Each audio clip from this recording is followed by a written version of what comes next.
Indiana, the state with more to it than just cornfields. Although, let's be honest, those are pretty great too. They call it the Crossroads of America. But there's more to this state than just intersecting highways. So hold on to your hat, Hoosiers. That's what the locals call themselves.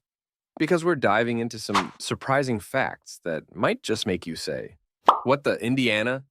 Ho, ho, ho. Strap on your Santa hats, folks, because we're about to dive headfirst into some serious Christmas cheer, Indiana style.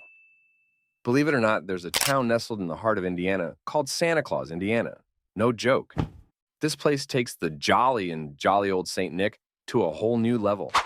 Every year, they're inundated with thousands of letters addressed to the one and only Santa Claus himself.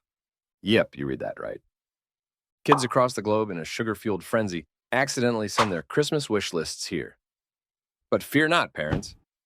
Santa Claus, Indiana has a whole team of dedicated elves, or should we say elf helpers, whose sole purpose is to reply to each and every letter.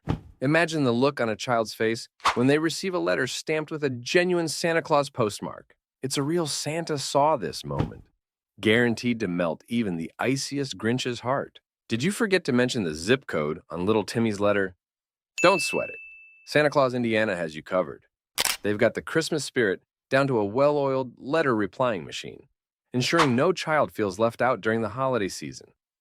So next time you're decorating the tree, take a moment to whisper a thank you to Santa Claus, Indiana for keeping the holiday magic alive, even for the most forgetful little elves, or should we say elf helpers, out there. After all, who wouldn't want a little extra Christmas cheer delivered straight from Santa's, well, unofficial Midwestern headquarters? Next, strap on your gloves and step up to the plate, baseball fans. We're heading to Fort Wayne, Indiana for a history lesson that'll hit a home run. Forget everything you thought you knew about the origin story of America's favorite pastime, because Indiana steps up to the bat and claims the title. Believe it or not, the very first professional baseball game was played right here in Fort Wayne, way back in 1871. That's right, folks. Between the Fort Wayne Kekiongas, say that 10 times fast, and the Cleveland Forest cities, the Indiana takes the crown for birthing this national treasure. Now, the name Kekiongas might sound more like a brand of exotic fruit than a baseball team, but hey, they were pioneers. Imagine the scene: dusty field, mismatched uniforms, and maybe even a handlebar mustache or two on the players. One thing's for sure, these guys were paving the way for baseball legends like Babe Ruth and Mickey Mantle. So next time you're chowing down on a hot dog at the ballpark, remember Indiana, the state that brought baseball out of its sandlot, days and into the big leagues. Speaking of titles, Indiana can also claim swimming champion extraordinaire Mark Spitz. This legendary swimmer, with a name that sounds perfect for a water-themed amusement park, isn't just a splash in the pan. Sorry, we couldn't resist. Mark reeled in a whopping 9 Olympic gold medals, completely dominating the pool in the 70s.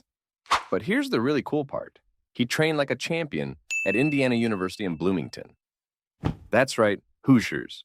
The very same water you might be doggy paddling in could be the same H2O that witnessed Spitz perfecting his butterfly stroke. Imagine kicking back on a pool float, soaking up the sun, and then realizing, hey, I could be sharing this chlorine with an Olympic champion. Who knows, maybe a little bit of Spitz magic will rub off on you.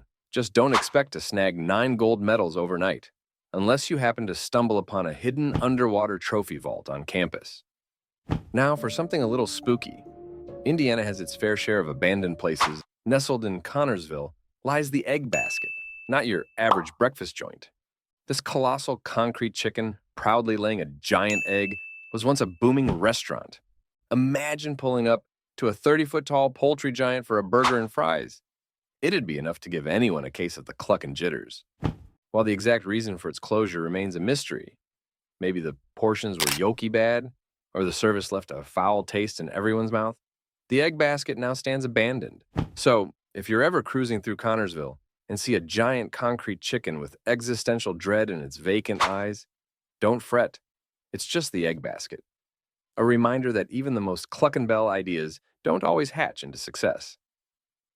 On a lighter note, Indiana is a haven for popcorn lovers. Craving some crunchy, salty, buttery goodness? Indiana has you covered. this state isn't just about cornfields, although they do have some pretty epic ones. Indiana lays claim to the microwave popcorn king himself, Orville Redenbacher.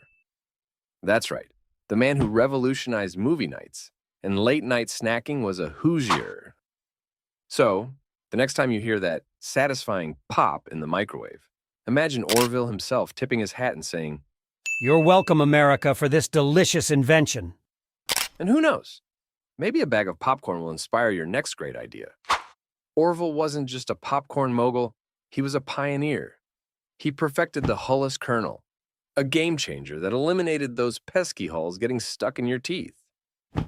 Orville Redenbacher, as he might say with a twinkle in his eye. Hull eliminated the hassle and brought popcorn perfection to the masses. Indiana also boasts a connection to a literary giant. Did you know the author of classics like Slaughterhouse-Five and Breakfast of Champions actually hailed from Indiana? That's right. Indianapolis can claim Kurt Vonnegut as its own. So, if you're a literary explorer with a penchant for dark humor and science fiction, Indianapolis might just be your mecca. Imagine wandering the streets where a young Vonnegut once did, perhaps even visiting the very library that fueled his sardonic wit.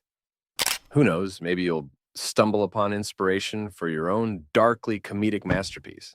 Just try not to get drafted into an intergalactic war in the process, as Billy Pilgrim might warn. As Vonnegut himself once said, "We could have been happier doing nothing at all." well, doing nothing at all in Indianapolis while retracing the steps of this literary giant sounds pretty darn good to us. Finally, we end on a sweet note, literally. Believe it or not, those waxy yellow, orange, and white candies you debate over every year can trace their lineage back to the Hoosier state. That's right, as spooky season approaches and you find yourself knee-deep in candy wrappers, remember, Indiana might be the culprit behind your sugar crash, or delightful sugar high, depending on your perspective.